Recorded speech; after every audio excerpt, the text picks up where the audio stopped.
इस न्यूज के प्रायोजक हैं पंचरत्न फर्नीचर। दीपावली धमाका, 11,000 में स्कूटी पाने का सुनहरा अवसर।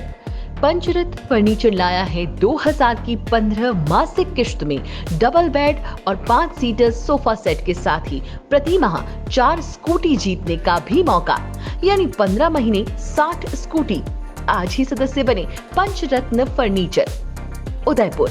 राजसमंद जिले राजनगर में दो समुदाय में हुए झगड़े के बाद पुलिस की कार्यशैली के विरोध में आज राजनगर में रहने वाले मुस्लिम समुदाय के लोग उदयपुर पहुंचे और आईजी को ज्ञापन देने जिला कलेक्ट्रेट आए, लेकिन आईजी के मौजूद नहीं होने पर एडिशनल एसपी हर्षरत्नु ने ज्ञापन लिया। राजनगर से आए लोगों ने बताया कि राजनगर में बच्चों के बीच हुए मामूली झगड़े को सांप्रदायिक रंग दिया गया और उसके बाद माहौल बिगड़ा गया। लोगों ने पुलिस की कार्यशैली पर सवाल खड़ा करते हुए एक तरफा कार्यवाही का आरोप लगाया। महिलाओं ने कहा कि झगड़े के बाद पुलिस ने उनके साथ अभद्रता करते हुए उनसे मारपीट की और पूरी रात थाने में बैठा कर रखा, जिसकी वजह से कई महिलाओं को चोटें आई हैं। ज्ञापन देने के दौरान उदयपुर और राजसमंद के कई मुस्लिम समुदाय के लोग मौजूद रहे। आपका नाम बताएं कि और देखिए, मैं सबसे पहले तो अभी अपना नाम नहीं बताना चाहूँगी, ठीक है। मामला ये है कि राजसमंद के अंदर राजनगर थाने के अंतर्गत ये कुछ महिलाएं थी, ठीक है, उनके साथ में पुलिस अधिकारी प्रशासन के द्वारा मारपीट की गई। मारपीट इस तरीके से की गई कि उनसे आज चला फिरा भी नहीं जा रहा है। एक औरत का तो ऑपरेशन हुआ था जहाँ पे कोई लेडीज कांस्टेबल नहीं थी, कुछ नहीं थी, उनको रातों रात उठाया गया और पूरा एक दिन और पूरी रात वहाँ पर रखा गया। उसके बाद में भी जैसे एक पक्षीय कार्रवाई वहाँ पर की गई। वहाँ पर क्या किया गया कि जैसे इन लोगों ने पहले रिपोर्ट दी थी, उस पर कोई किसी प्रकार की कार्रवाई नहीं की गई, ठीक है। अब इनका क्या हुआ कि धीरे धीरे इतना फैल गया कि ये हर जगह से हर मुसलमान को परेशान करने लग गए। मतलब जो भी घर के बाहर भी आके खड़ा हुआ है ना, तो उनको भी उठा उठा कर लेकर चले गए। तो और मतलब जो भी आपको असलियत जाननी है ना, तो ये खुद यहाँ पे प्रार्थी मौजूद है जिनके साथ बीता है, जो अपने पैरों पे अभी खड़े नहीं हो पा रहे, जो यहाँ की लेडीज है माँ के, ठीक है।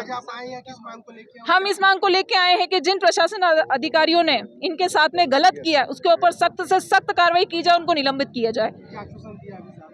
जी, आश्वासन दिया है कि वो अच्छे एक मतलब जांच कमेटी बिठाएंगे, उस पर कार्रवाई करेंगे पूरी तरीके से। उसके बाद में जो भी निष्पक्ष फैसला होगा वो करेंगे हमारे हक में, और हमें सुरक्षा पूरी तरीके से प्रदान की जाएगी। और आगे से कोई ये भेदभाव की नीति जो चलाई जा रही है, जो समुदाय विशेष जो असामाजिक तत्व हैं, इनको जड़ से खत्म किया जाए, ये हमें आश्वासन यहाँ से दिया गया है। और हम इसी उम्मीद के साथ यहाँ पर आए हैं, क्योंकि हमारे राजसमंद की प्रशासन से हम नाउम्मीद हो चुके हैं।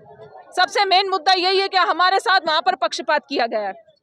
इस पक्षपात से हम बहुत ही ज़्यादा आहत होकर हम यहाँ आए हैं। हमारी जो बरसों पुरानी मामू मणेश बादशाह की दरगाह जो हमारे लिए बहुत ही ज़्यादा मायने रखती है, वहाँ के बोर्ड को जहाँ पर हमारे वली अल्लाह के नाम लिखे हुए थे, उनको बुलडोजर के द्वारा हटाया गया, गिराया गया। हमारी मांग है कि उस बोर्ड को वापस लगाया जाए, क्योंकि एक बात बताइए आप सभी लोग, हम सभी समाज में एक साथ लेते हैं। संविधान में क्या लिखा हुआ है कि हम भारत के लोग, यही लिखा हुआ है ना।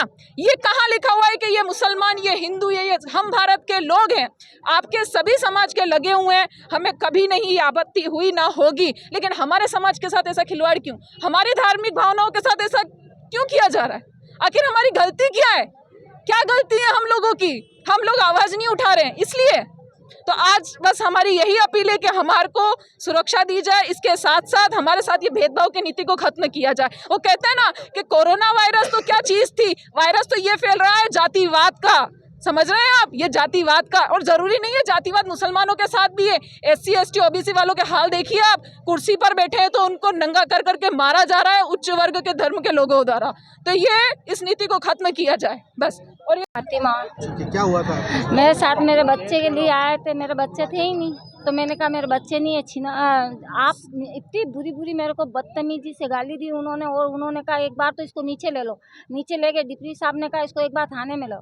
थाने में लेते ही और मेरे को कुर्सी पे बैठाते ही और मेरी बहू को और मेरे दोनों के साथ में सटासट हमारे पे मारपीट चालू कर दी। उसके बाद में इनको कहा नहीं, ये ऐसे नहीं उगलेगी इसके बेटे के लिए, इसको सुलाओ एक बार। तो मुझे डिप्टी साहब ने इतनी बुरी मारी और मेरे पूरा मतलब यहाँ पेट के अंदर देने लगे। मैंने कहा सर मेरे देव मत, मेरे तो बच्चेदानी का ऑपरेशन करा हुआ है। उसके बाद में उन्होंने कहा नहीं ये ऐसे नहीं मानेगी, ये उगलेगी। नग्गी, इतनी नग्गी मेरे को गालियाँ दी इतनी कि मतलब मैं किस आपको भी नहीं कह सकती हूँ सर। मेरे साथ नहीं, इस रंडी को तो नचा के मारो, नग्गी करके और कपड़े उतार के मारो इसको। किसने कहा ये? एक डिप्टी साहब ने, विवेक सिंह डिप्टी ने। अभी आप मिलने गए, क्या साहब से क्या बात? साहब को मैंने बोला मेरे साथ ऐसा ऐसा हुआ, साहब ने कहा मैं आपकी कार्रवाई करूँगा।